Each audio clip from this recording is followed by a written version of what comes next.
please.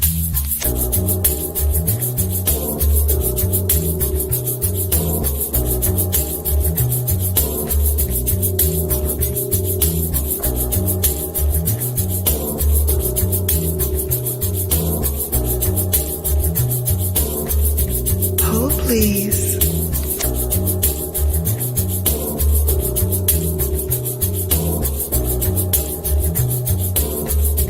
Hold, please.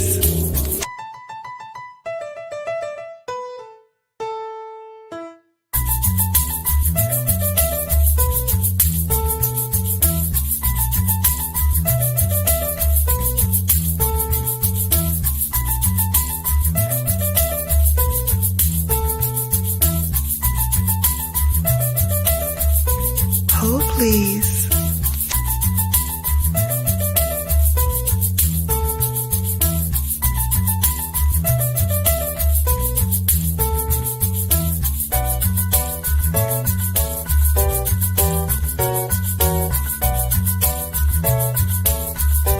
Hold, please.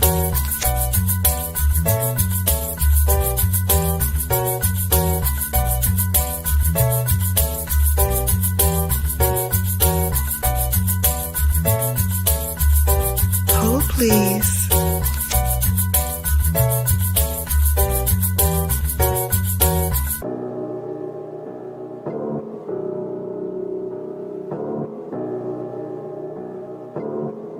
Hold, please.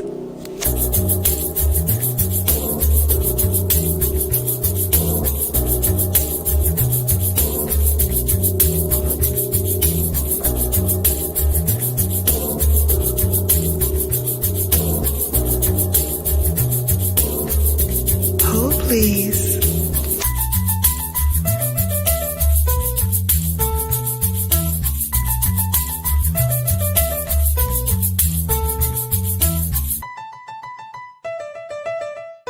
Hold, please. Hello, babes. Welcome back to Brown Girl Bella, doing something a little special for you all today. Today, we're going to be kicking off our Candid Conversations series, and I wanted to start it off with HBCUs and starting it off with one that is very dear and near to my heart, and that is Morehouse College. So with me today, we are lucky enough to have Dr. TJ Snowden. He is a native of Monroe, Louisiana, and currently serves as the Chief of Staff to the President/Transformation Officer at Morehouse College. He is a seasoned higher education administrator with more than 17 years of experience in enrollment management. He previously served as the Director of Admissions and Recruitment at the college beginning in August 2019. Prior to his arrival at Morehouse, Dr. Snowden served as Director of Financial Aid and Compliance Officer at the Institute of World Politics in Washington, D.C., the Associate Director of Enrollment Management at Trinity, Washington University in D.C., and as a financial aid counselor to the University of Georgia at the Office of Student Financial Aid. He has previously served as the vice chair for the Five Strong Scholarship Foundation based in Atlanta, Georgia, which is a nonprofit focusing on providing need-based scholarships to students interested in attending HBCUs. Dr.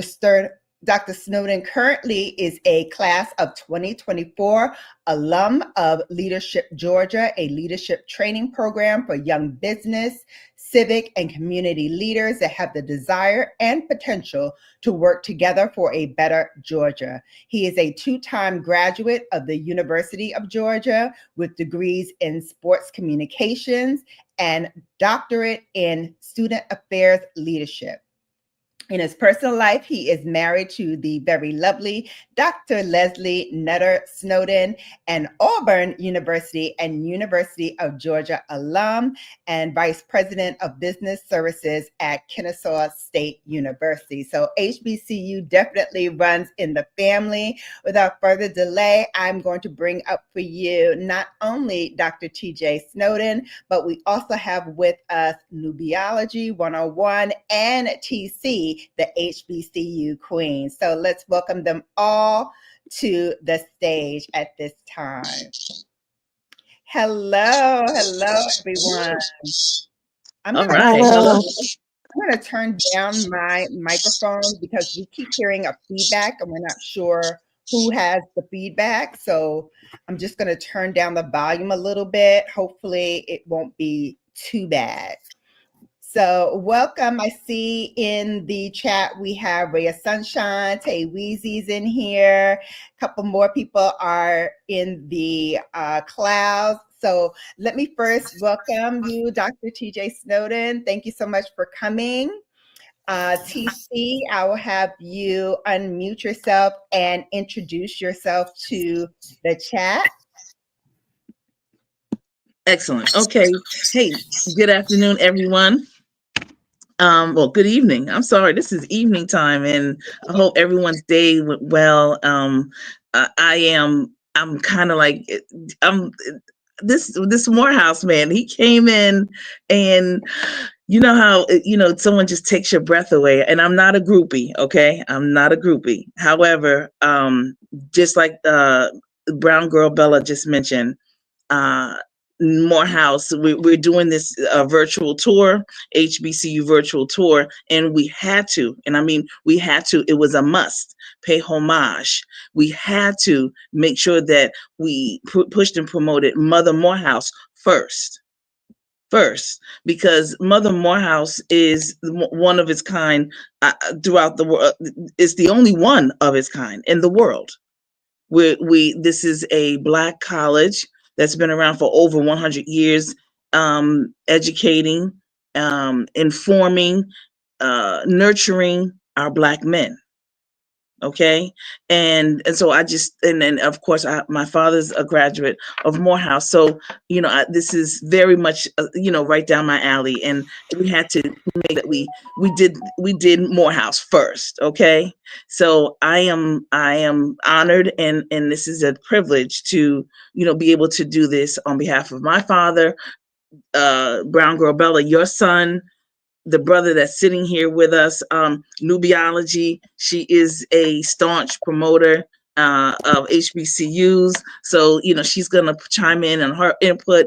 And us ladies here, we here to, do the doggone thing as it pertains to supporting Morehouse. And that's why we're doing this first. Thank you all for coming out.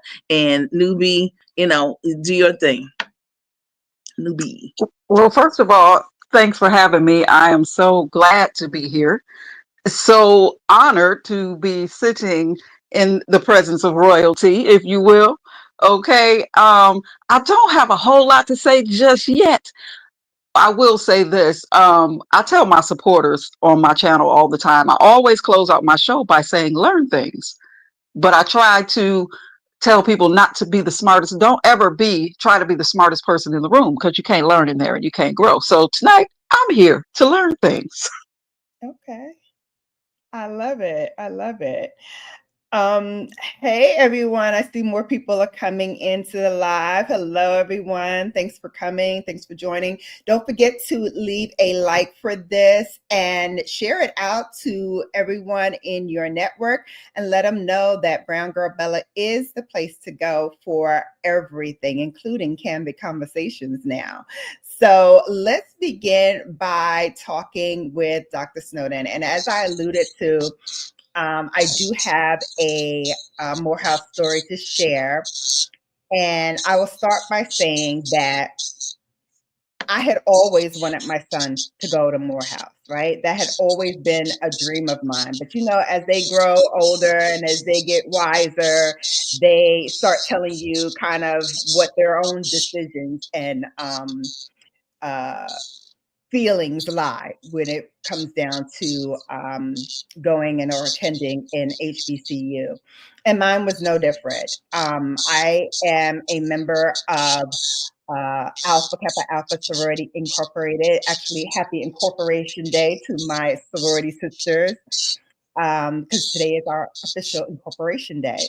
But we do in my chapter a HBCU tour, which is actually getting ready to happen in a couple of months again. So we've been doing this for a very, very long time. Yeah, I know, Feminine Melon, I don't know where the feedback is coming from. Oh, TC muted her line too. Okay, hopefully that ended the feedback. Perfect. So we have this HBCU tour, and I booked my son on this tour, hoping that, Morehouse was added to the list, or hoping that he would, get there and like really feel the spirit, right? Well, you have to go through multiple schools to get to Morehouse. And so the first school that he went to, he was like, Mom, I want to, go here. I want to go to Virginia Union. This is the school. This is the school. Send my paperwork. And I'm like, okay, but you got some more schools to go to. How about, you keep going? And so this would be played out through almost every school that he went to on the tour. Soon as he finished the tour, he was calling me saying, this is the school, this is the school, until he got to Morehouse. When he got to Morehouse, he did not call me. He did not say anything. And I was like biting my nails, like, oh my God, did he hate it? What happened? Radio silence. He wouldn't say anything. So then he went to like some other schools after Morehouse. He stopped calling me. So I'm like, wow, what happened? So at the end of every tour, my sorority sisters have the kids get up and kind of talk about their experience on the tour, what's the one thing that they learned, and if they've made a decision about what school they now want to go to after being on this tour, share that. And so when it was his turn, he said, I know all of my AKA aunties are going to call my mother now, but I have decided that I want to go to Morehouse College. And by the time he got off the bus, of course, everybody told me. So him and his sister, we were both like, yeah,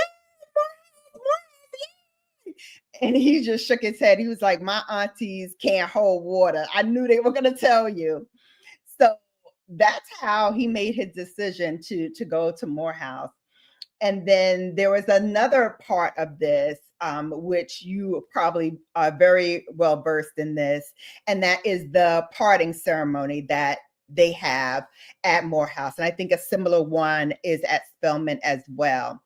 And what they say to you in this parting letter, once you've been accepted and once, you're going to come down and like fill out the remaining paperwork, put in your money or, your financial aid package or whatever, however you're going to pay for it, all of that is done during the same time. Then they have what's called a parting ceremony. And at this ceremony, you are supposed to leave your child now at Morehouse. So they have this big presentation where they get up and speak. They have the former like upperclassmen of Morehouse. They come and they have their Morehouse jackets with their suit and ties, and they're looking so pristine. And, they kind of usher in the new class. Well, they had this one person who was speaking, and she was just a fantastic orator. And she kept talking about how she's looking out at the audience and she sees a lot of moms here with their sons and they don't see a lot of fathers. And she was saying how, in our community, a lot of what's being done is being pushed out mainly through the mothers and not necessarily through the fathers.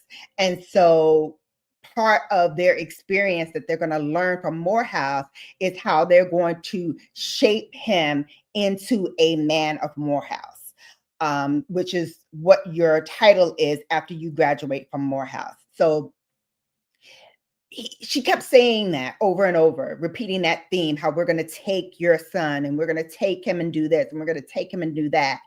And my daughter, who was around maybe 11, 12 at the time, apparently there was too many taking her brother for her liking. And she looked at me and deadpan looked at me with tears in her eyes, like, why is she taking my Darius? Like, I thought we were just sending him here to college and she's taking him and wails, like complete, total meltdown. So much so that I befriended this other woman who was sitting with her other child having a similar experience, and she was helping me calm down my daughter.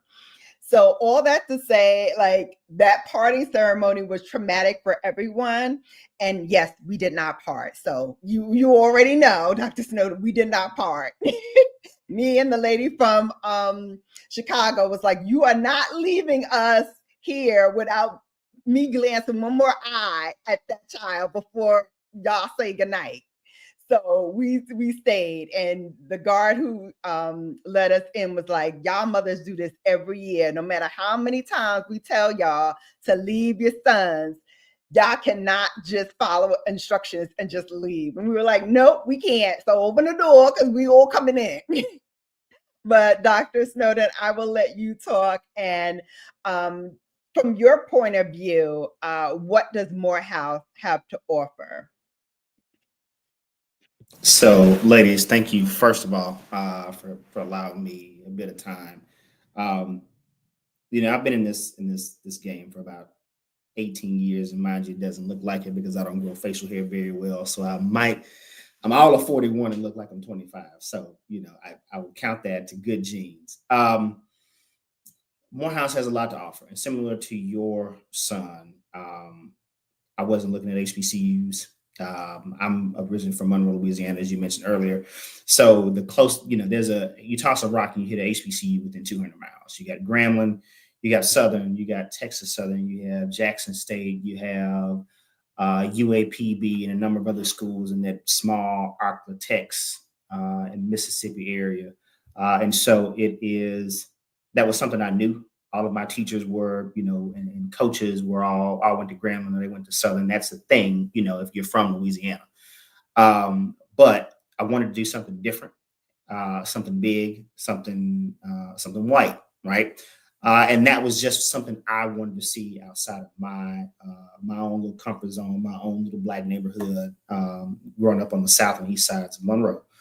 And so when I went there, what I hungered for, again, wanting to have this cosmopolitan experience, learning how to deal with people who didn't look like me, I did a beeline straight toward all the Black people.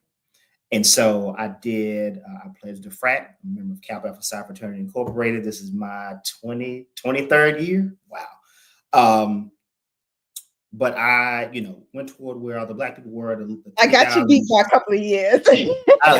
Listen. Again, I don't look it.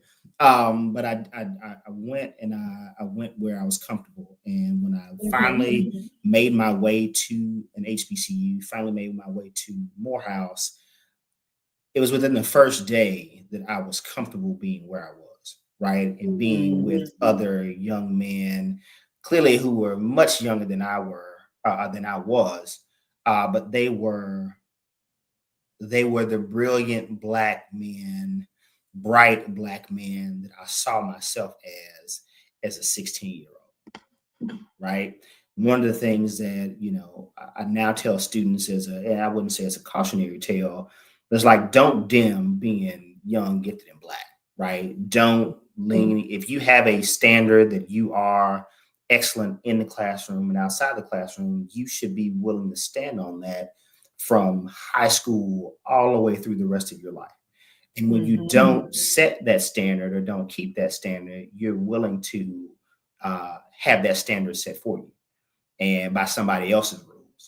And so when I saw that, my first time I stepped on Morehouse, I'm like, man, this is what I've been missing, to see young men, iron sharpening iron. And it was one place that I had seen or had been where, they greeted each other with a hug, or they greeted each other with dap, like we tend to do in our communities. And it wasn't something that was fake, right? It was something that was, hey, I don't know you from the next man who just walked, but you're here and you're here for a reason. And I just thought that was a really great thing. You always hear about Morehouse, and when I was in missions, I used to tell them, we had the big three, which is like Sam Jackson, Spike Lee, and MLK, right? And like that's what people would connect it to. And I'm like, okay, there's so many more, but that's what you do, or that's what the outside world does, and they'll be the first 2 or 3 people that they would respond to and say, this is how I know Morehouse. But there's so much more on our campus that if you do a little exploring, you will find that there's so many other men that you may have not known. It is not particularly publicized, to the general public, that they went to Morehouse and they're doing some really great things. And so as I've been there for 6 years, it has been a great opportunity, great space for me to grow as a professional in my own career as a higher education administrator and eventually somebody's college president. Awesome. So, so how did I do with the parting ceremony? Have you seen one yet? I've been all of them, and they don't get any. It doesn't get any better. For those of you who are members of the Divine Nine or Black Greek Letter organizations, it's almost like a big parent probate, right? The young men come out in their suits and they're marching, and it just looks. You don't see, and the President David Thomas says this a lot. There are very few places where you see 2,000 plus Black men moving in unison in certain in a space, and all of them ain't pleasant, right? Military, jail, Morehouse. Yes. Right. So think about it from that perspective, right? And we're doing something great in our 60 acres in the west end of Atlanta. And certainly wanting to make sure that we continue a legacy that is going on now 158 years in February. Wow. And so we are, again, doing some really great things, super humble beginnings. But, now we are continuing to move the needle on creating young men with disciplined minds who lead lives of leadership and service. So when you talk about what's being, thrown around in the news today, and a lot of federally funded programs, have the potential to be eliminated now with this new administration.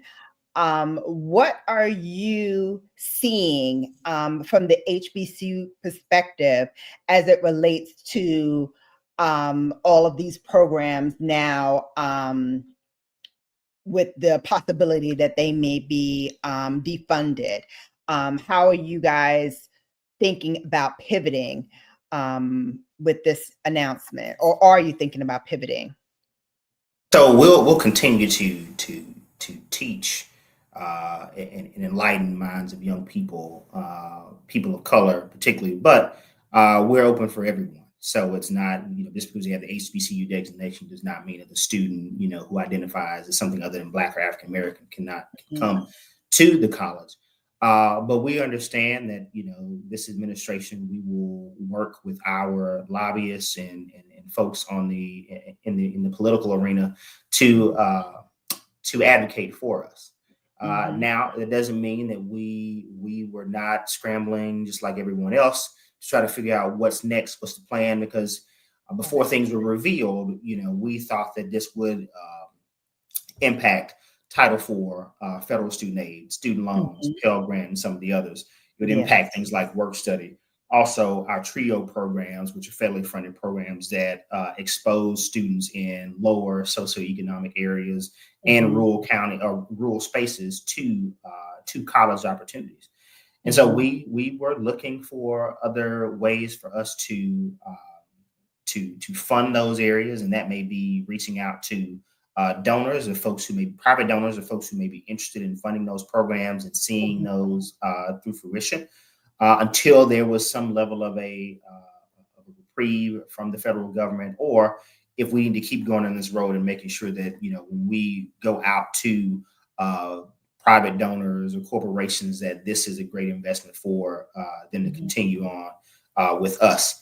Also partnering with our counterparts in the AUC, Spelman, Clark Atlanta, as well as the Morehouse School of Medicine, and even in some cases Morris Brown, making sure that we are coming to our respective leaders in local government collectively, and making sure that we have them advocate for us with the governor, with folks under the Gold Dome here in Georgia, but then also with the folks that are in Washington, D.C. that are working on our behalf. So it is still a work in progress. I do know that the presidents and leaders of these respective institutions across the nation will continue to advocate for us, because we will do for us before anybody else will, right? And we need to encourage others who look like us, others who want to be allies with HBCUs to support us. Because it is very important. UNCF has the motto of "Mind is a terrible thing to waste," and we cannot waste 1 minute on sitting here on our hands while things are happening. We cannot allow the agendas that do not represent us to guide us and continue to educate our young Black people. Indeed. So, what would you? I'm sorry, Kiki, did you have something you wanted to add? Yeah, when you finish, because I wanted to chime in on some of the history. Okay. So for the parent that's now, looking at colleges for their student, what would you say to them to get them to still consider HBCU accredited schools? Because I know a lot of people with the rollback of like DEI efforts and things like that, they may feel like putting themselves in an institution that is known for being a historically Black college or university may put a stigma on them in terms of them being able to now go out and get hired at jobs and things of that nature. So what would you say to those parents or to those students? Put on my admissions hat, send your Black child to me, right? And I'm gonna tell you why. When I was in admissions, I used to tell students who would come and sit in my office, and parents would as well, they'd tell me, oh, I'm interested in, some big state school, an Ivy school that may or may not necessarily be a reach. And then some random, college that's in the middle of nowhere that they would just say, I want it because it looks cool. And they sent me a nice brochure. And I'm thinking about Morehouse. I said, okay, cool. I went to the University of Georgia. It's like I tell them what I call the airport story. And I say, let's do this. You and I are going to go into Hartsfield Atlanta Airport, or Hartsfield Jackson Atlanta Airport. I'm going to have on my University of Georgia sweatshirt. You're going to have on your Morehouse sweatshirt. And I tell them, I guarantee you the most random passerby that walks up to us will look at us and be ready to have two different conversations. They'll look at me and they will think, the first thing they'll think about is sports. And if I did not like sports, we have absolutely nothing in common, right? But they wouldn't ask me, they wouldn't know if I was a two-time graduate of the University of Georgia, including my doctorate. They wouldn't know that I was the president of our Black Alumni Leadership Council, but I also served on that council for 6 years. So they would know those things about me, or they would think I'm from the state of Georgia, which I'm not. Love Georgia, but I'm from Louisiana, and I'm Louisiana through and through. Or I like Georgia sports, which outside of UGA, I'm a Saints fan, 100% hands down, right? And all of my friends who I graduated with and know, fraternity brothers, they get on me because they hate that the Saints have won a Super Bowl and the Falcons have yet to do so. And that's still something I'm going to sit on. But I tell a student who has the Morehouse shirt, I'm like, people are going to come up to you and they're going to ask you who you are, right? What do you want to be? They're going to ask you what you're majoring in because they have connected you to a legacy of power and Black excellence, right? They connect you to what I called earlier, the big three, Sam Jackson, Spike Lee, and Martin Luther King, right? But there's so many others like Reverend Raphael Warnock, like, Maynard Jackson, who the airport is named after.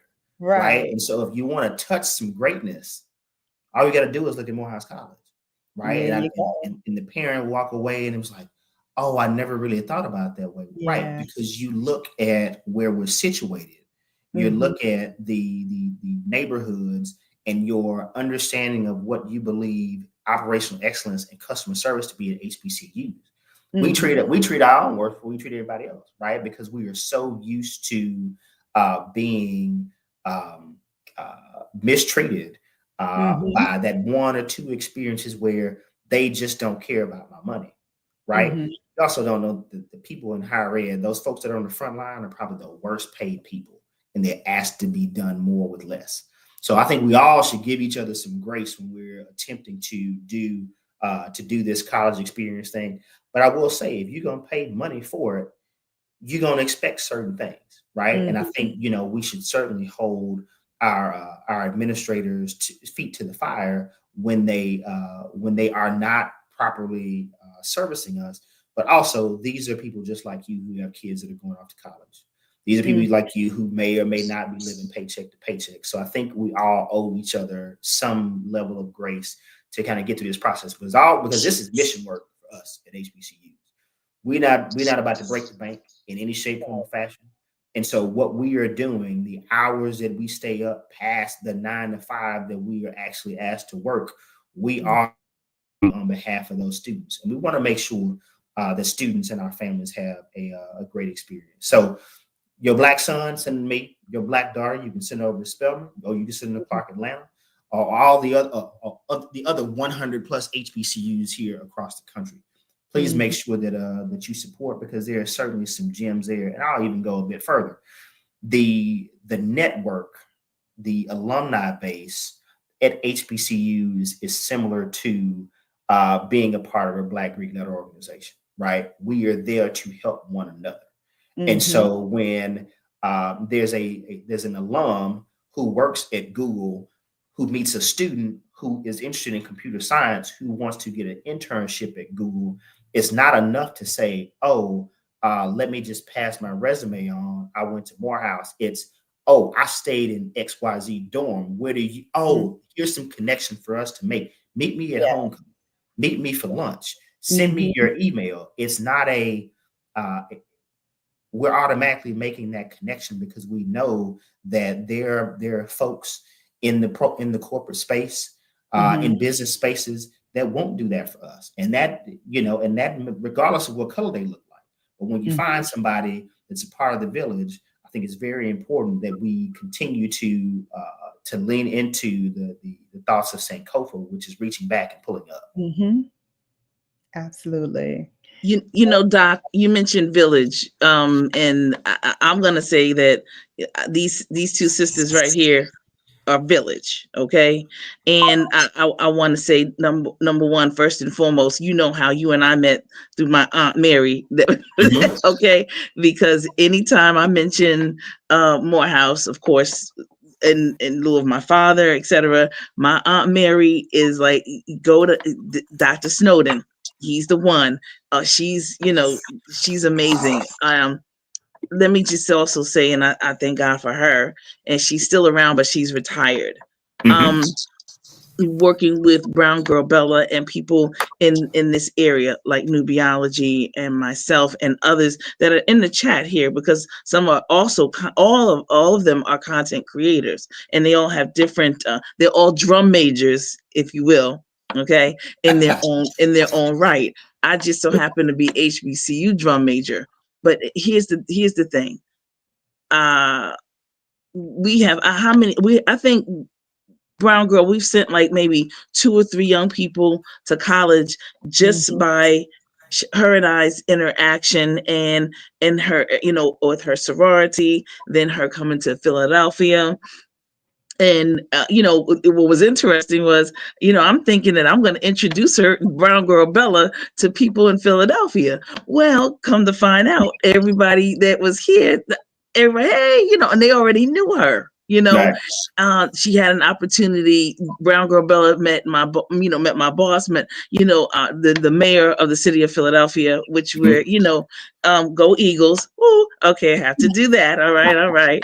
I just wanted to say that because you mentioned the Saints, so Oh my, it's only fair. Okay, so just so you know, but this is the bottom line, that we are here.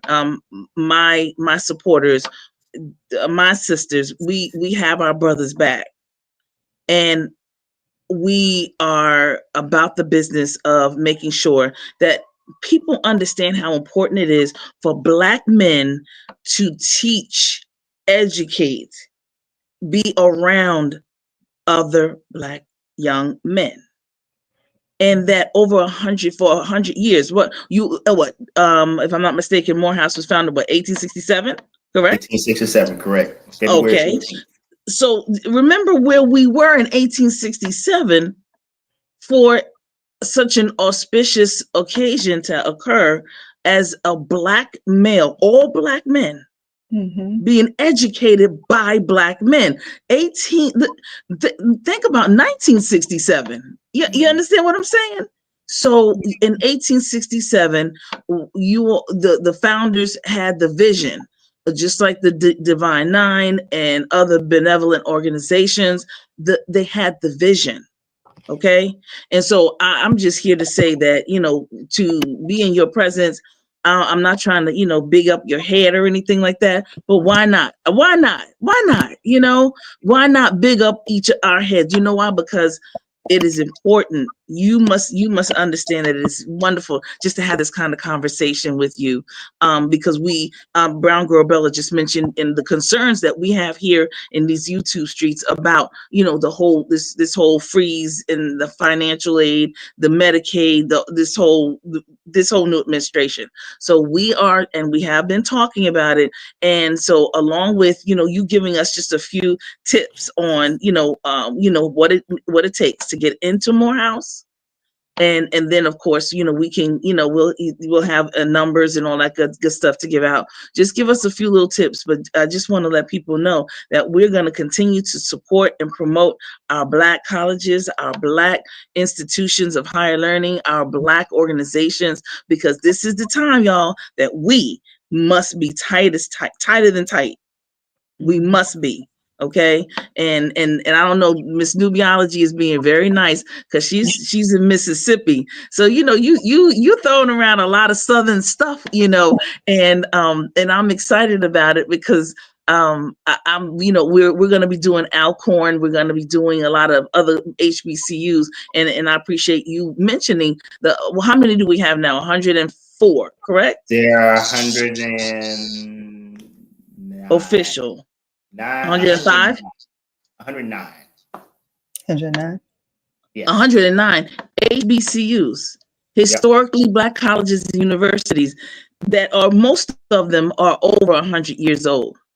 Absolutely. And they have been with the smallest amount of money, with the smallest amount of support from our government, but with the biggest heart from our people, from the divine, from the benevolent organizations, from the professional organizations. We have been able to maintain ourselves. So, Black, I want you to just give us a little, tips on what it takes to get into Morehouse and what it means to you as it pertains to Black men teaching Black men. What does that mean? So, first I'll answer the first question is, what does it take to get into Morehouse? And I think that while the focus of this particular panel is on Morehouse, I think we have to really dial it back. And what does it take to get into college these days, right? It's more than just being a 3.0 student. It's more than just being a student that's in 100 clubs and these other things, because today's institution, HBCU or otherwise, is not looking just for the overachiever who has 100 AP classes, a 5.0 GPA on an elevated scale, and some of the others, right? They're looking for fit. They are looking to see how this student fits in their university or college community. And so when you hear a number of colleges talk about, we look at a holistic review of the student, right?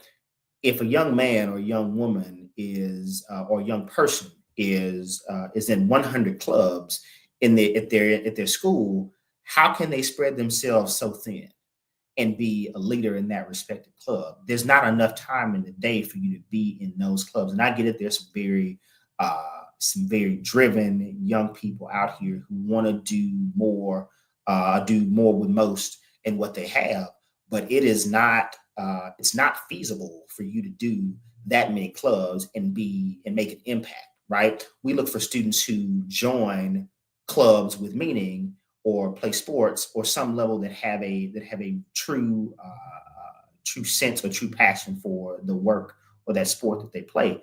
And are they a leader in that area, right? Are they a team captain? Are they a president or vice president or hold some level of office in that vocation? So we know that they have some leadership capabilities. Because what we don't want, and I think I can speak for a number of institutions, you don't have to come and be a bump on the law, right? Now, mind you, a number of our HBCUs were founded by churches, and they tell you come as you are, right? That's fine. We are going to change you, and you should be changed when you come to our institutions. If you're going to be a bump on the law when you get here, you're going to be an astute orator when you leave, because we are going to mold you into that. You're going to be in a space like a Morehouse, a Spelman, some of our other AUC schools like Clark, like the Howards and the Hamptons and the like. And we are going to push you outside of yourself, because you're going to learn to advocate for yourself. You're going to learn to be a part of this community, or you're going to drown. And I say that because as someone who went to an institution that did not get as involved in the landscape or the community of where I was, I see it now, the folks who were more engaged with those respective communities and what their experience, their connection to these institutions are, right? They're, again, for our folks who are in D9, you got the people that work and you got the t-shirt wearers, right? The t-shirt wearers come to all the parties. They want to be seen. They want to take all the pictures. The people that work are going to be the ones that come to the community service, and they're going to party just the same.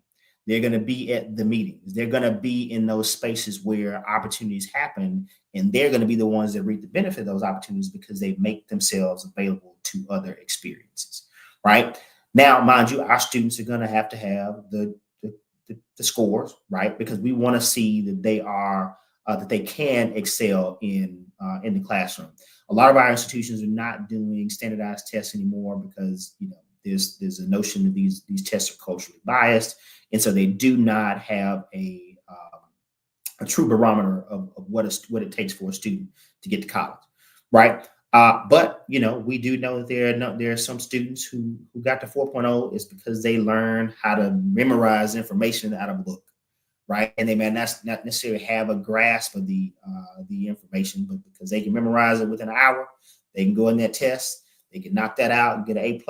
Boom, you got an A in the class, right? I was one of those kids in some classes. I pride myself to be fairly intelligent, but I do know that there were a number of classes where I could study for an hour right before the test and run in and remember the answers that need to be on it.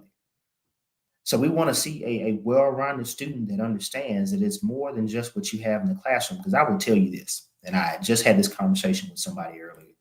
The beauty of college, and particularly the HBCU experience, is not what you're going to learn in the classroom, right? Because I can go to a community college and learn, math 1101. I don't have to go to a particular school to get that. But what I do learn, or what I can learn, is how to advocate for myself, how to network, how to it's that experiential education that exists outside the classroom that is really the payoff for our students. Because when they leave our our campuses and they go out into the global workforce, they are not memorizing theories and vocabulary words. Now, mind you run into a Morehouse man, you probably run into one that use some big words. I think that is hilarious, but I appreciate those that that have that Yes, talent indeed. to use Hmm. those SAT words. That is not my space. But Hmm. what I will say is that it's going to be different for them out there, and they have to know how to handle it. And I think at HBCUs we equip them with the confidence to go out into the global workplace to be able to handle a number of different scenarios, regardless of what the people who are in power, whatever their color, creed, or nationality might be. We know how to deal. That is what HBCUs teach you. Yeah, I can concur with that wholeheartedly, because the student that I sent to Morehouse is not the same student that came back to me. When I sent him there, he was very sheltered.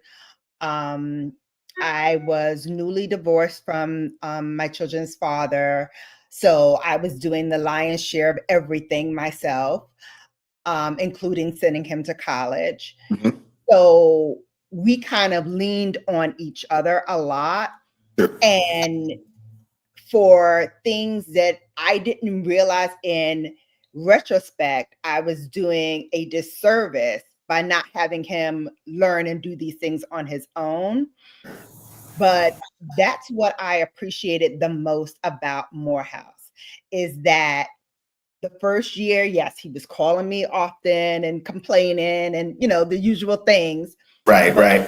that second semester, freshman year, he started getting more self-aware. He started becoming more of a thinker rather than an asker or just a doer. Like now he's Sure. starting to put thought into it. And he started really taking on his own like sense of independence. Um, it's really interesting because the only thing I used to say this to like all the moms when we talk about sending your kids off to college. I said one of the things that I didn't even realize as a college student, but as a parent of a college student, there is absolutely nothing that you have rights to Right. except for the right to pay the bill. That's it. You pay the bill, but you can't do anything else. So I couldn't discuss his grades. I Yeah. couldn't discuss anything related to like, if he's in school, if he's not. I Mhm. have no access to that. If I wanted access, they said go to Mr. So and so and have him answer your question, because we Yeah. can't. Yep. So that's the only thing that you can do. And I remember two things that you hit on perfectly, that describes his experience at Morehouse. One of the first times that he came home from school for a break, he had on a Morehouse sweatshirt. And he was like, Mom, I got asked so many questions about my Morehouse sweatshirt. Like, how are you enjoying school? And how is it being at Morehouse? And do you know like the history? Do you know how elite Morehouse is? And he's like, of course, like I go there. Yes, I know. Yes. And he was having these conversations that ordinarily he would be way too shy to even engage Sure. in conversations with people outside of who he knows and who he feels confident with and comfortable with. Now he's having conversations with total strangers about his experience at Morehouse. Now he's giving lectures to the next class of HBCU students who are on our tour. He volunteered to like conduct the tour when it was Morehouse's turn, and he used to do the tours around the campus. And I'm like, this is my child. This is the same child that I sent off. Like I could not believe it. Yeah. Um, It's interesting you say that. And yeah. I didn't mean to cut you off. It No, is no, no. if your child doesn't come to one of our respective campuses and doesn't change, you wasted your money. Exactly. Right? Because we Exactly. are the faculty, the staff, and I'm talking about down to the custodial staff, all the way up to the president. We are Mhm. about the experiences of our students, Yes. right? We do not close ourselves off to students in a way where, you know, we just sit in our respective ivory towers and we just leave you to your own devices. Now, mind you, we want you to advocate for yourself. When there needs to be help or a helping hand, then we are there for our young people. And it's all hands on deck thing. It's not the president will not do this. The chief of staff will not do that. The person with the big title will not step in when need be. That couldn't be the furthest thing from the truth.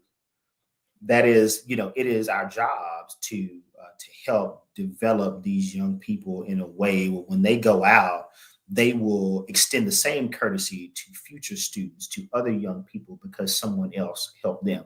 This is how you remember the professor, the administrator, the other dignitaries that are on campus, the deans of the chapel, who those are part of your experiences, right? Now, mind you, when you get that good experience, we are expecting our young people who are now alums to give back.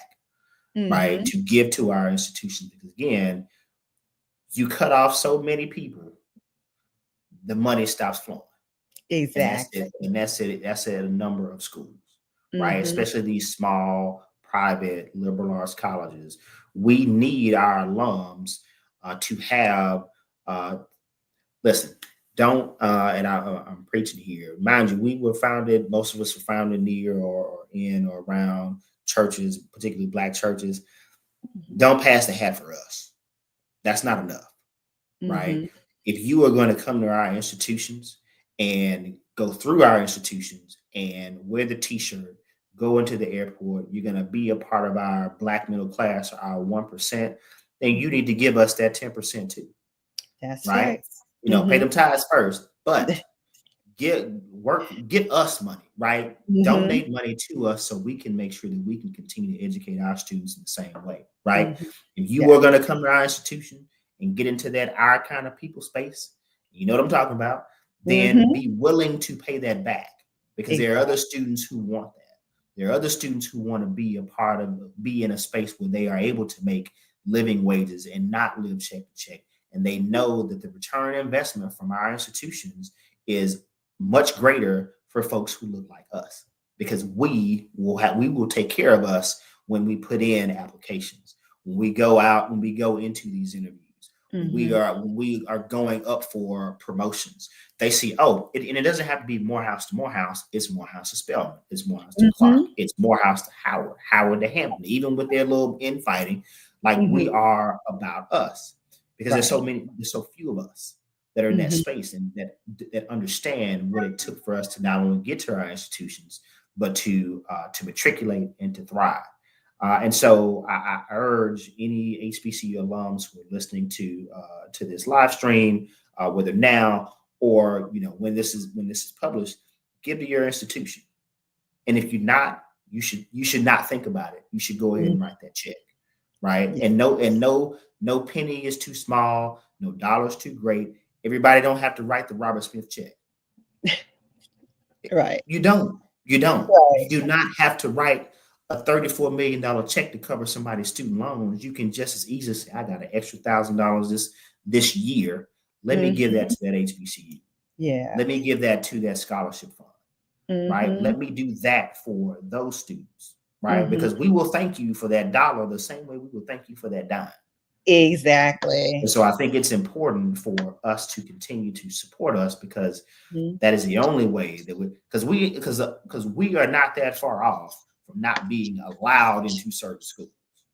Right. UGA was just desegregated in 1961. Right. This is 2025. Yeah. And a number of other schools were just desegregated in the 60s. So when we are telling ourselves that, when I went to my HBCU, they got my money, my student loans, my XYZ, my whatever, and I'm not going to give back. That is horrible thinking. Yeah. Because thinking in that way is what keeps certain buildings that you stayed in 30 plus years ago looking like they looked 30 years ago. Right. But that's called deferred maintenance. Yes. Right. Because we got to make a decision between keeping the light on here or keeping the light on there. Exactly. right? So that investment in our institutions, sending your son or your daughter or your young person to our institutions is more than just writing a tuition check. It's an Mm-hmm. investment in the future of our institutions because some of us are only a disaster away from closing. And there were certainly more than 109 HBCUs at one point. Mm-hmm. And they have closed before a number of reasons. And a lot of those are financial. And it's only going to get tougher as we go into this next phase of higher education, because enrollment is going to be really key for our institutions. And for all intents and purposes, if you are a small school, tuition is your lifeblood. So we Mm-hmm. got to get butts in seats. Right. Otherwise, we're going to be looking at making some cuts too.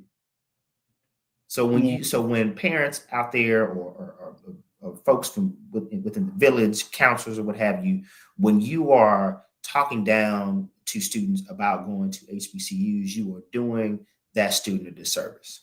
Mm-hmm. You are doing our community a disservice. You're doing our institutions a disservice. Mm-hmm. Because we are just as viable as any other institution out there. Exactly. And I guarantee you talk to an HBCU, a former HBCU student, an alum of these institutions who, regardless of what space that they're in now, and they will talk about the love that they have for their institutions. They might throw a little dirt because, hey, their experience at that time could be challenging, right? But I guarantee you that 9 times out of 10, they're going to have a pleasant disposition when they talk about the fondness of their time on the yard, their community, and their connections that they made. And they will be willing to call out somebody who made it from their institution, their classmate. And you notice this as well with your son, is that they can rattle off a classmate that has went off and done some really great things. Yes. This is probably the first institution I've been in where I have students that talk about getting an internship the first semester. Mm-hmm.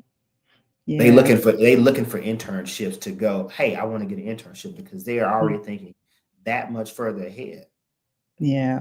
One of my son's college roommates, he went on to Morehouse School of Medicine, and he's a doctor now.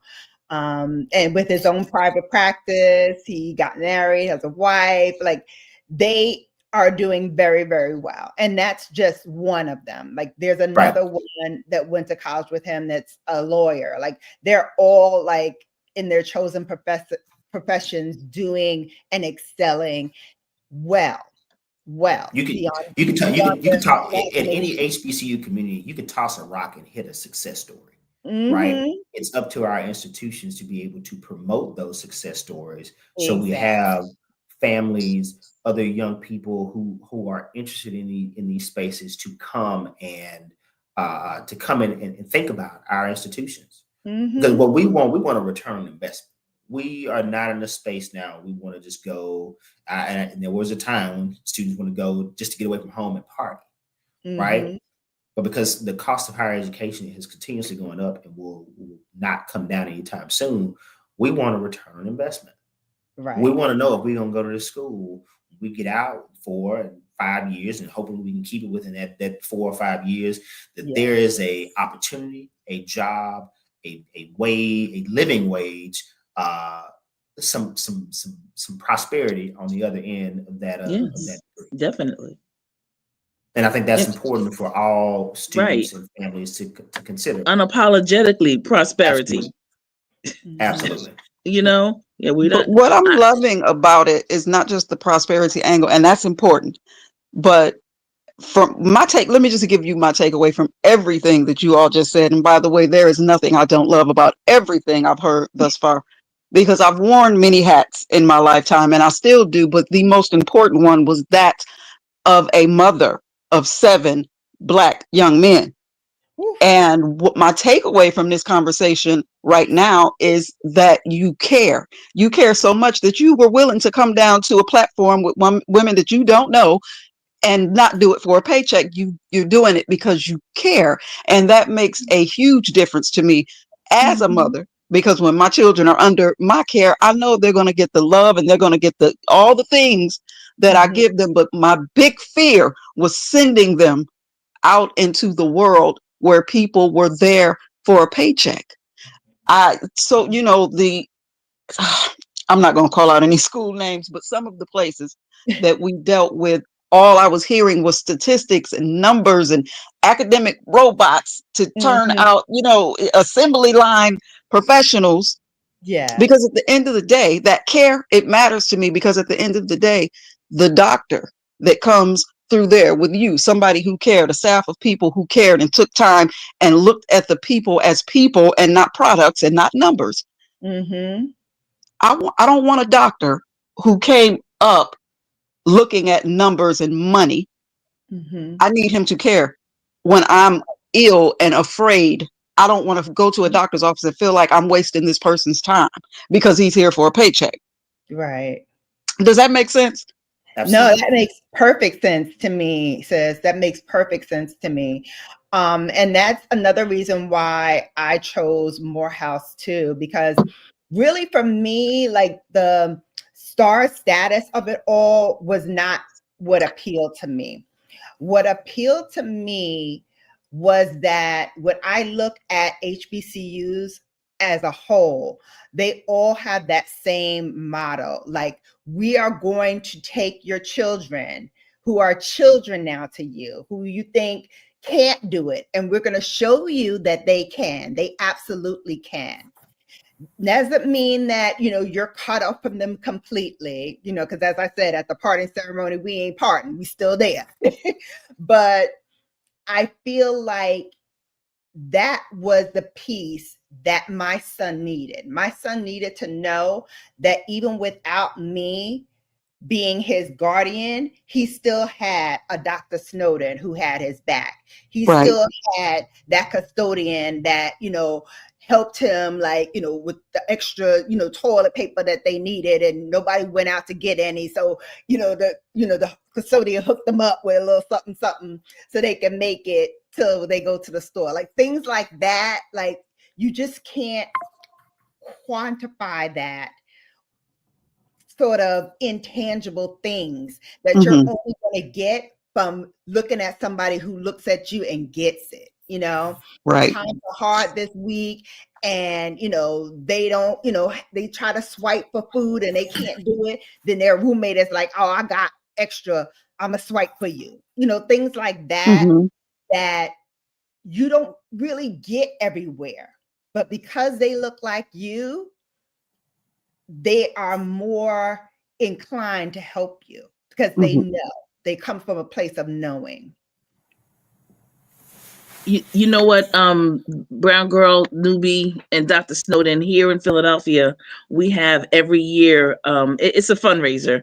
So we have what we call the Spell House Barbecue, right?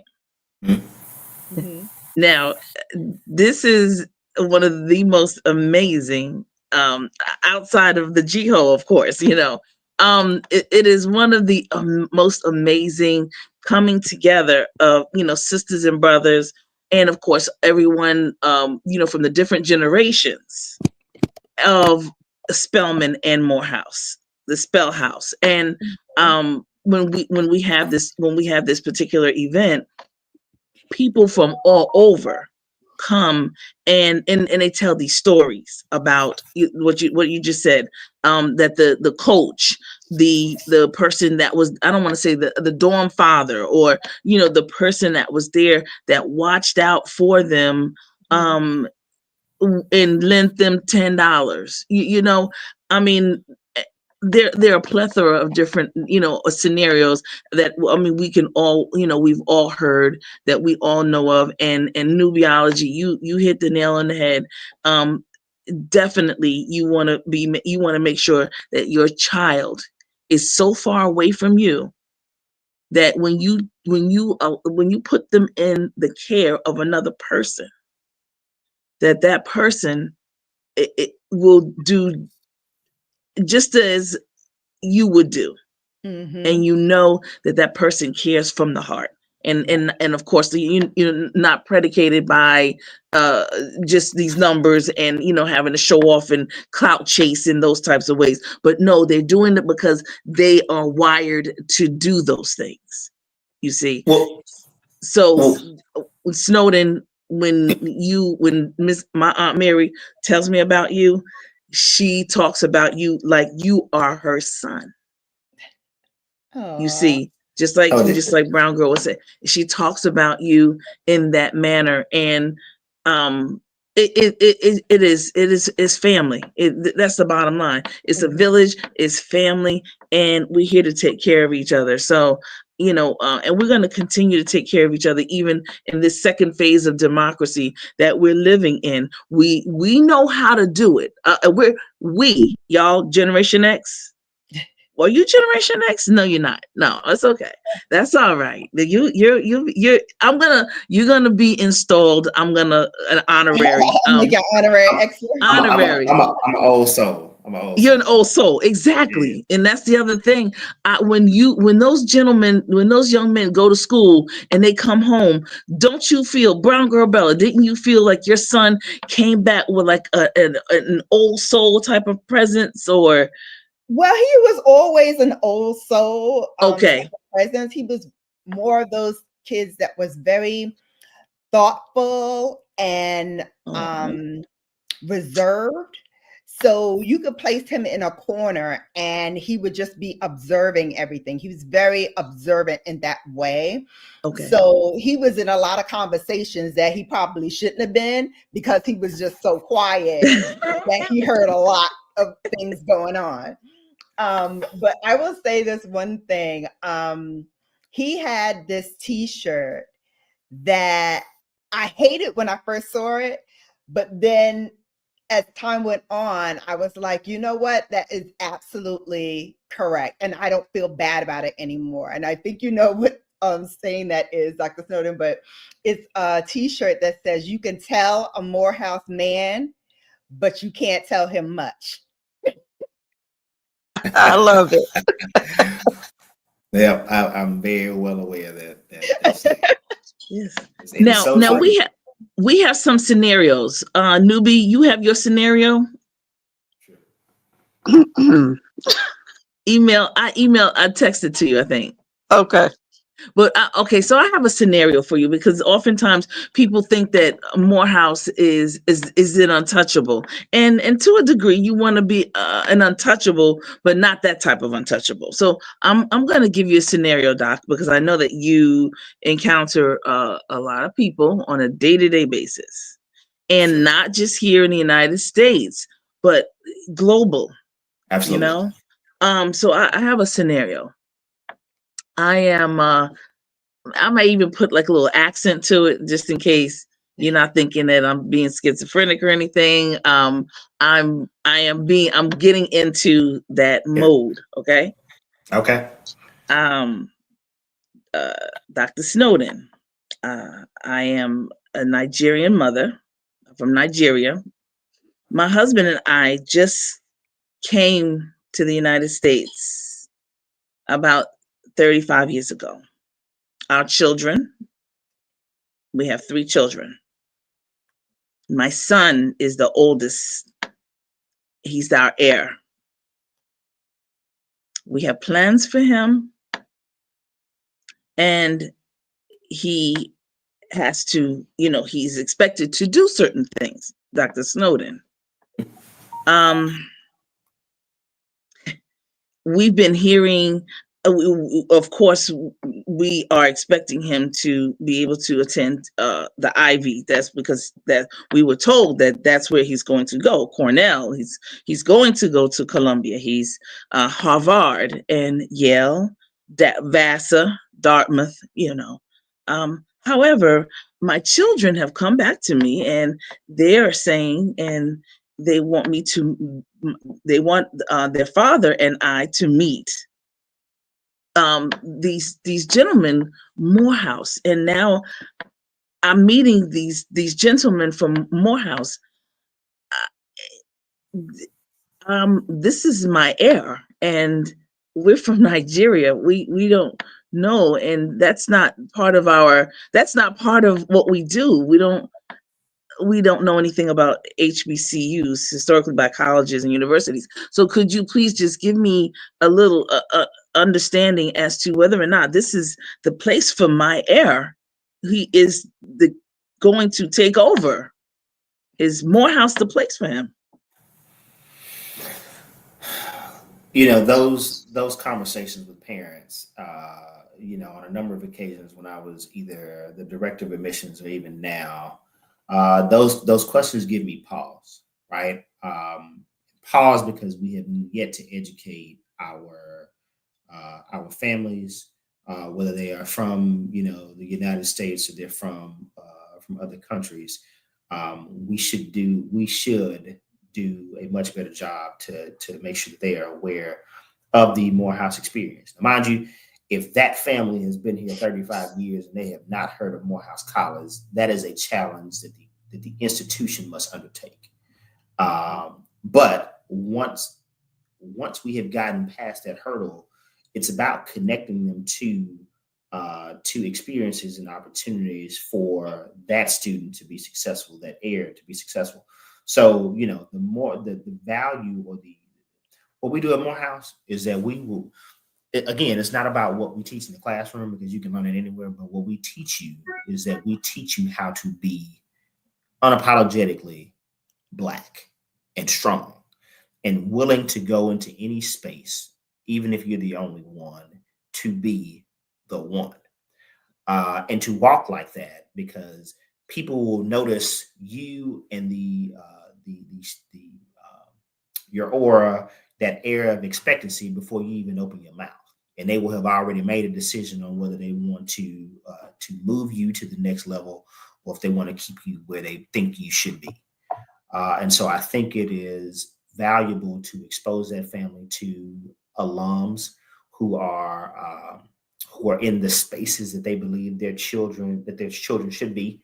And we are not devoid of international experiences for our students.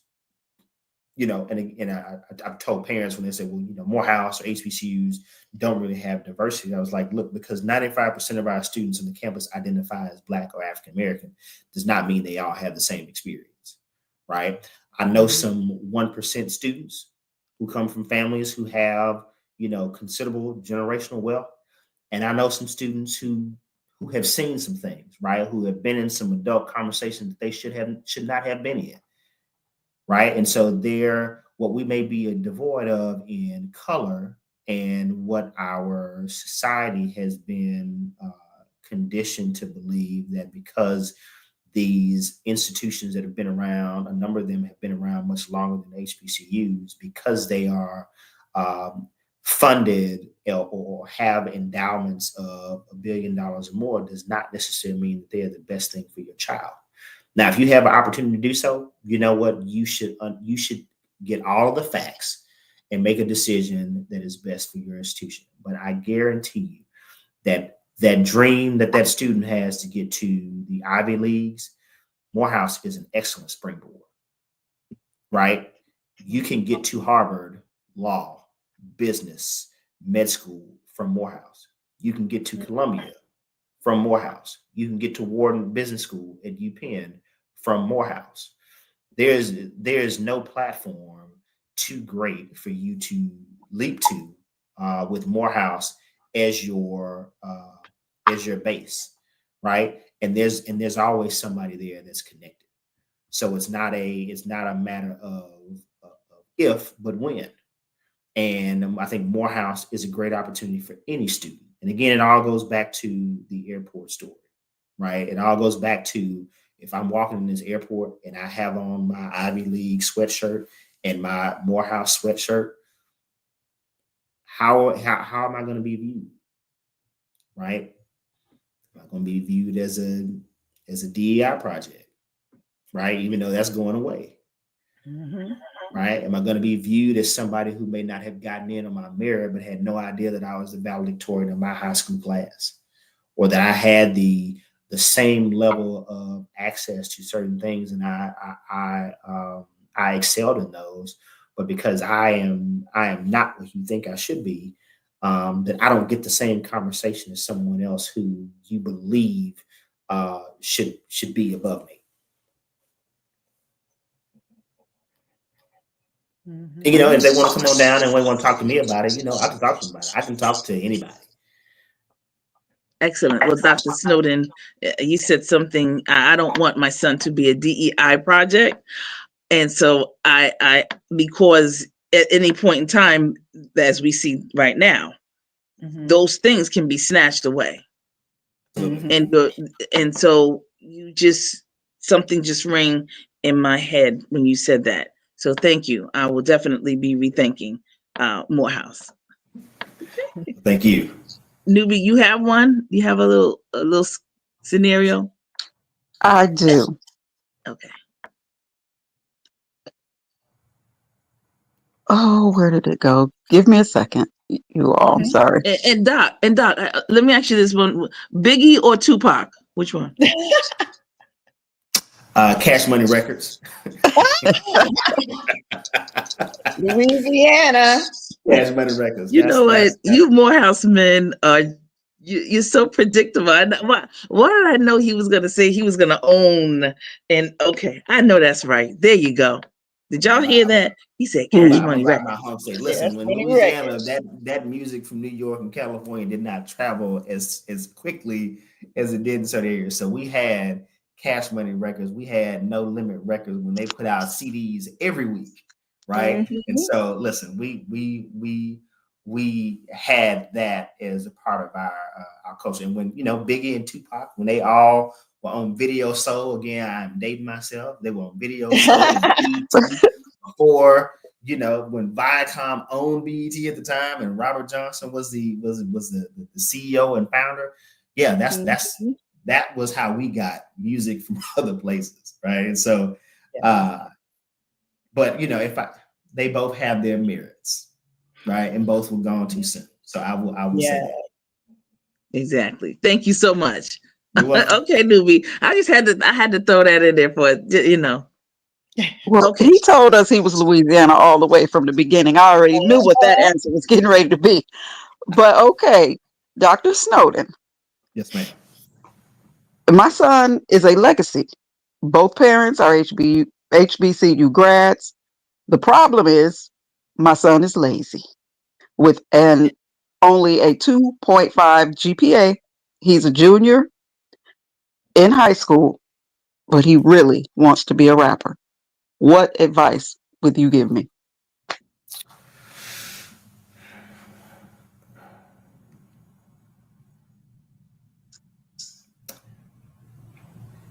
Exposure for young people, particularly young Black people, is invaluable. And I would say that if the idea is that he wants to be a rapper, he can certainly do that and still go to school. There are a number of rappers and actors and creatives who go to school, but also have a side project or side things that they do that will help fuel that passion. Right. And what I also say is that at our HBCUs, we have so many people who are connected to these creative industries that it's nothing to meet a producer who may still be in school, right? That can be the springboard for that young man's career. I think the two brothers now that are alums of the college, young guys, but they're both Grammy Award winning producers, right? Who produced for Chris Brown and who've produced for Big Sean. And they have actually their own record label, Pace Records. And so shout out to my brothers, Justin Henney, the business Henderson, and Kennard Garrett, who are both Morehouse men, both great friends of mine, and both really connected to that industry, and really excited about bringing talented young people into the fold, whether they are Morehouse or not, who have a passion for music. So that passion can be realized at school. You don't have to be you don't have to drop out. You don't have to, just run towards something and beat your head against the wall until you make it. I mean, and there's certainly people who have done so and who have done very well. But I think that school is certainly a great plan for that young man. Now that 2.5, he's gonna have to do better because he can't come to Morehouse with that 2.5. I won't let him in, and I won't sign off on it because he needs to realize excellence and be willing to work for that. And then we will pour into him as a result because we see that there's opportunity. Now, mind you, if he is lazy, he got to get some in it, right? And it may be a matter of exposing him into a community college through dual enrollment, and maybe that sparks a light for him, or taking a college tour. Because we've had some students who come to Morehouse and I got a 2.5, but when they see all that we have to offer in Morehouse, what they have to offer at Howard, what they have to offer in the other HBCUs across the country, it sparks something that says, oh, I can be there. I don't have to continue to lean into just doing average and being that young Black man who is just looked at as average, right? Mm-hmm. I can be more than that. And that's what we try to inspire. And so in doing so, there'll be there are opportunities for him, and, Morehouse may or may not be it, but he's got to do better. And I think as parents, they should be encouraging him to do so. And not just, and again, we want to support our students' dreams. If they want to be rappers or actors or have other, passions, we should certainly do that. But we should certainly look at as many options as possible for our students to realize their best selves. Absolutely. And I love that you said options, because you need something to fall back on. And little known fact, I don't know why it's so not greatly known, but Lil Wayne, the rapper, is a college educated man. Yeah. Absolutely. Absolutely. And there are a number of folks who are in that space who are college educated, right? We don't often hear that, or that's not always a part of that story. But there's so many dignitaries who we may not know who are college educated, went to HBCUs. Case in point, Deion Sanders is a Talladega graduate, right? We know him from Florida State, but he got his degree from Talladega College in 2020, right? The man who invented the super soaker, Lonnie Johnson, is a Tuskegee grad. Mm-hmm. Right? We got people everywhere. Yes. So, it's not just for the kids who are great in the classroom. We got something for everybody, and we can help turn a student into the leader that we know that they can be. Absolutely. Absolutely. I love it. Mm-hmm.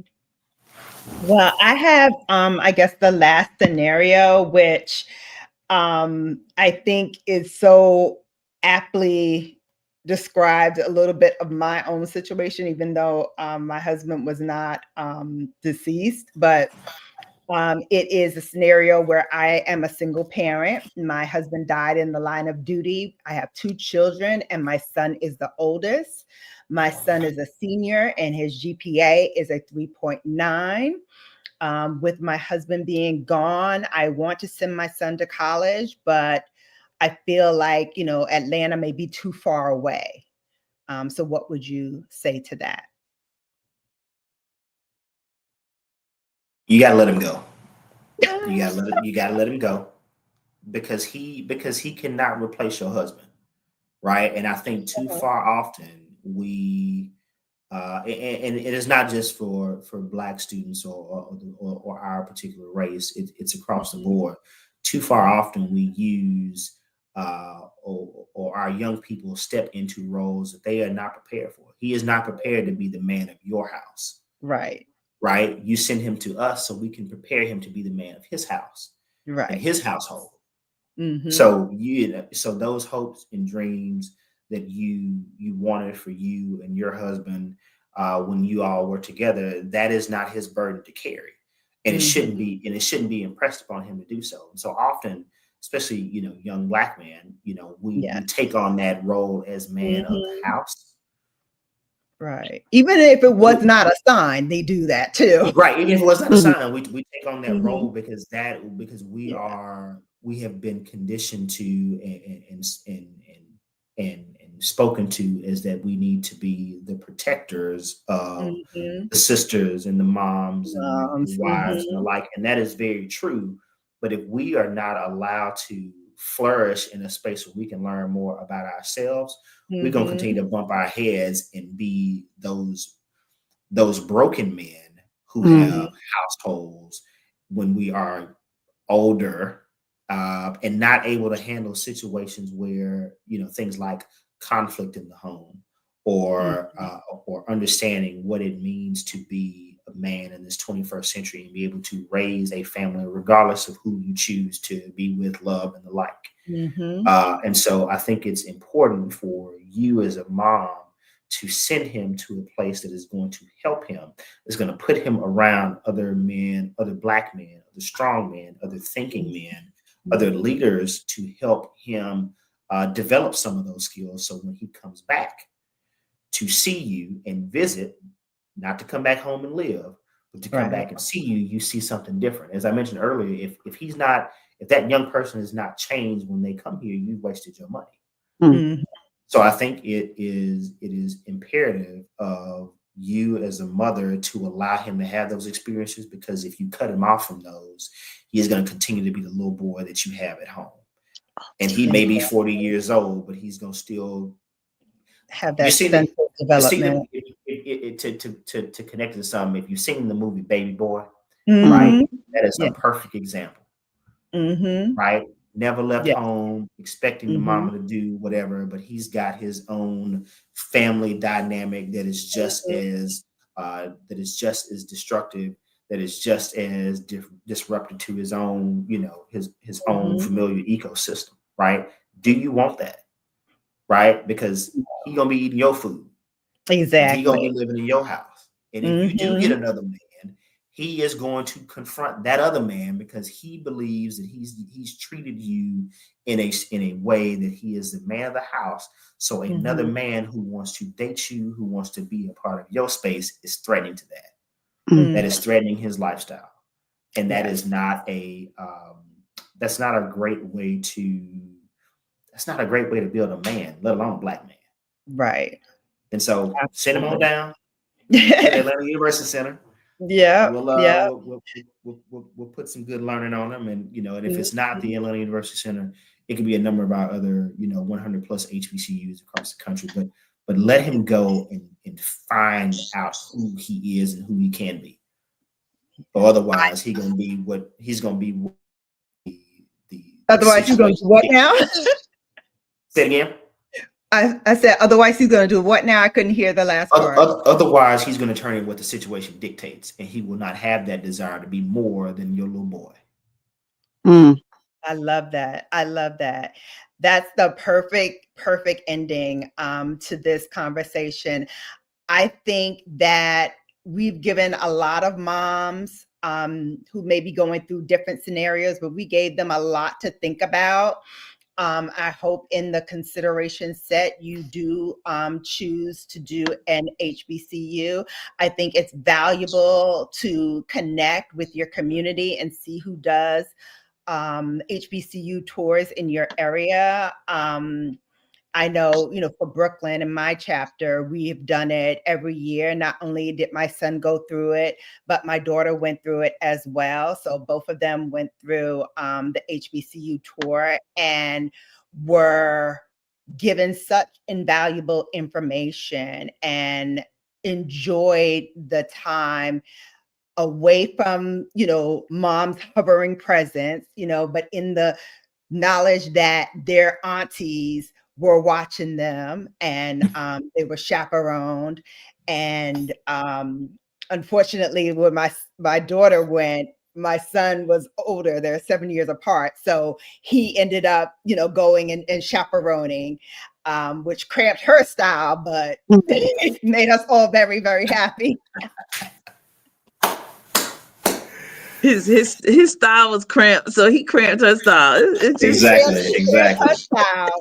But yeah, so but she still had a great time. She enjoyed it. And now this year, one of my nieces is going with her cousin. So they're going together.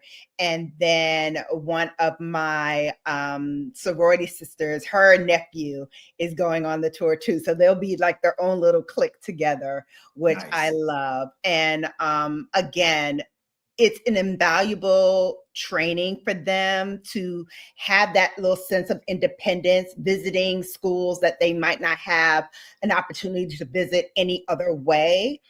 And there are groups that, including my own, that if you have financial difficulties, we do subsidize either all or part of the trip so that you can have that experience. So don't let the finances around that preclude you from doing that. Don't let it stop you. Don't let it not motivate you to continue on, because when there is a will, there is a way. And you will find that a lot of communities have that around for people. They just, may not advertise it as much, but it's around. I just want to say one thing to Dr. Snowden as it pertains to social media and getting in and being young people and their parents being mindful of social media as it pertains to admissions. Mhm. And that you all, I just want you to, I'm okay. What I'm saying is this colleges and universities, the admissions departments are looking at the children and possibly their relatives' social media platforms. Yeah. Be mindful. Is that correct? Yeah, you're absolutely correct. There have been a number of situations where there were institutions that rescinded admissions offers because of people's social media activity. And so, as you mentioned, TC, be mindful of what you put out there, because it's permanent. And if you portray some sort of characteristics that admissions offices and administrators believe that might be harmful or not welcome in our respective communities, then we will rescind those offers, or we will not consider that offer or consider offering you an opportunity either way. And so while we are encouraging students to certainly be themselves, any behavior that does not align with our mission to develop young people is not going to fly. Mm-hmm. I love that. Rhea Sunshine, who's in our audience and a super moderator for me, says she's a product of an HBCU tour. She loved it. And oh, Big Brother cramped his sis most definitely. Oh, yeah. That's the biggest complaint she had throughout the whole trip. Not the schools. She loved all the schools. Howard was her choice. Unfortunately, they waitlisted her, and then she got, an attitude when they said, "Okay, we'll accept you." She was like, "I don't want to go now." Right. Yeah, a little too then. But yeah, but that's what caring family is all about. And not just, your immediate family too, but I love that we do this as an extension of our children who come on our tour, an extension of their family. Like, we have workshops leading up to the tour. So it's not just, pow, we plop you with this tour. We sort of, get you to meet your other people who will be on the tour with you. They have workshops, they have different things that you learn within these workshops. We have guest speakers come in and talk.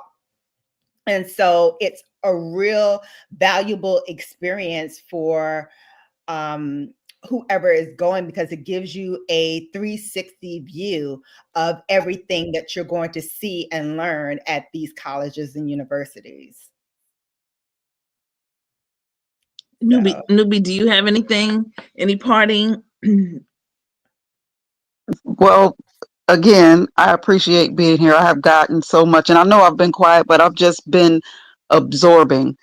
Um, Dr. Snowden, I would just like to take this opportunity to pump up a Black man. I do it every chance I get. So just get ready to blush. You are excellent at your job. First of all, please give yourself a pat on the back and a round of applause for that. Yes. And again, as a mother, I'm more interested. See, I can go and look at your stats online. Mhm. You came and you gave me the spirit of your university. You, Mhm. you know what I mean? And Right. I appreciate, because at the end of the day, we're dealing with humans. Brick and mortar is beautiful and all of your numbers is cute. But what Yeah. about the people? Right. What Absolutely. about the people? You came and you showed me your humanity. You showed me the spirit of what it is that you do. And for that, as a mom, if I was, they would be headed there. I would definitely be pushing my children. They're past that age now, most of them. But I would definitely, you've allowed me to unclench, if you will. Mhm. Because my biggest concern for my children is that they are safe and that Mhm. they're happy.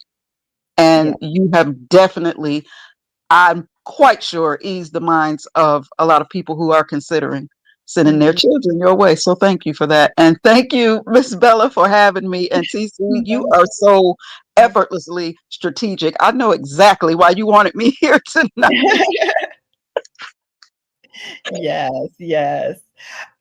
So yes, thank you everyone. Thank you, Dr. Snowden. Again, thank you, TC, for being the linchpin to put all this together.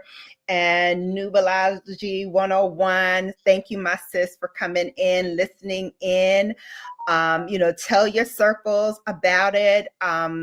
There's a reason why, we wanted to shine a spotlight on HBCUs. As you know, this country is, going through a lot. And, we have someone new in the office who may not think the same way that we do. And certainly some of the things that we held dear are being thrown by the wayside. So we really need to be vigilant. We really need to ask questions. I know everything wasn't solved here today, but if you have any questions, feel free to reach out to me. If there's a question for Dr. Snowden, perhaps we can send him a list of questions and he can address it, and I can post it to my community tab at a later date. So I really want you to have that opportunity if you want it and if you need it. To keep the lines of communication open. And there'll be more HBCU discussions. There'll be more discussions on a host of different things. But I hope that this one here kind of perked your interest in learning more, not only about Morehouse specifically, but also HBCUs. They are an invaluable part of the community. And they really help to train your children to what you want them to grow up to be, which is independent, um, have an independent thought, have independent ideas, be resourceful, be relentless, because you are your own biggest advocate. And I think that that was one of the lessons that my son learned early in his um, time at Morehouse, was how to be his own advocate and how to advocate for himself, how to, speak up for yourself if there's something going on, if you have a question, if you have a need, because mommy and daddy are not always going to be there. So you are going to need a strong foundation to be able to carry you through. Mom and dad did one part, the church did another part, extended family did another part, and it is the HBCUs who then drive all of that stuff home. So I hope if you learned nothing else tonight, you learned that they are advocates for our children, and they are a support system for us if we need it. So thank you, Dr. Snowden, for putting that light on it, and for sharing your time with us, and for giving us a lot of food for thought tonight.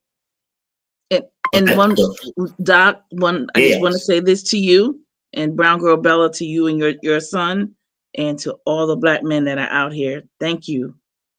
If I can help someone as I pass along, if I can cheer someone with a word or a song, if I can show someone he's traveling wrong, then my living will not be in vain.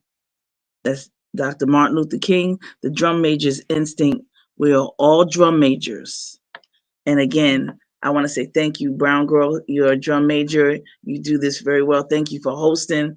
My sister, Nubiology 101. You all will be seeing her, learn things. You will be seeing her. The people in the chat, you all are just true folks. Thank you for Yes, thank you supporting Brown Girl Bella and always, supporting me as well. Doc,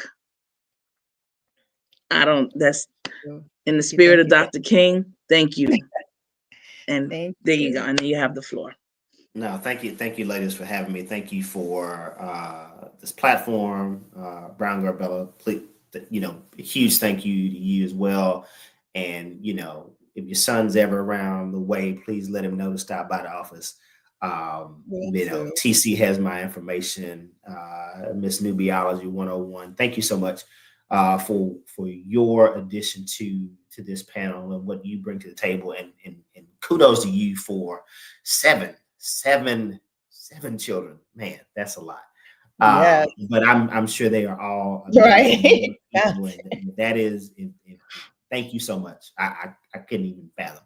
And TC, as always, you've been a great supporter, and so I certainly appreciate you for bringing me on. I'm glad we were able to do this, and wherever I can be of support, you always have my support and willing to help. If you need to bring me back, bring me back. I got another hour and a half in me. This don't stop. So the work that I do, I'm really proud of it, and the work that we do at Morehouse College, I'm certainly grateful that I've had the opportunity to represent, and hopefully I represented my colleagues, the alums, and this Morehouse community well. Yes, you did. Indeed, You you did. did. Yes. Thank you so much, everyone, for coming out. And I hope this was enjoyable, if not educational, for you all as well. As I said, this is going to be a first of many candid conversations that we have around issues that pertain to us. Although I am a beauty channel, I am a thinker first.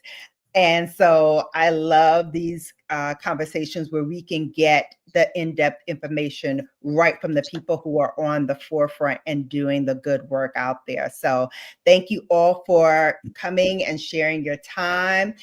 And thank you to my panelists and my special guest, Dr. Snowden, and to all of you tonight. Thank you. And you have now been Bellified.